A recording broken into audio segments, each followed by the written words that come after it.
Noong 1519, pinamunuan ng Portuguese na si Ferdinand Magellan ang isang ekspedisyon ng Espanya na may 5 barko upang humanap ng kanluraning ruta patungo sa Spice Islands. Naging mapanganib ang kanilang pagtawid sa karagatang Pasipiko. Nagdusa sila sa matinding gutom, napilitang kumain ng katad at daga at marami ang namatay sa sakit na scurvy.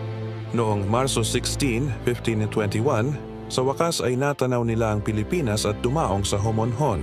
Kalaunan nakipagalyan sa Silakay, raha humabon ng Cebu kung saan daan-daang katutubo ang nagpabinyag bilang Katoliko. Upang ipakita ang kapangyarihan, tinulungan ni Magellan si Humabon na labanan si Lapu-Lapu ng Mactan. Sa labanan noong Abril 27, 1521, natalo at napatay si Magellan. Bagamat siya'y namatay, ang kanyang natitirang tripulante sa barkong Victoria ay nagpatuloy at naging unang nakalibot sa mundo na nagpapatunay na ito ay bilog.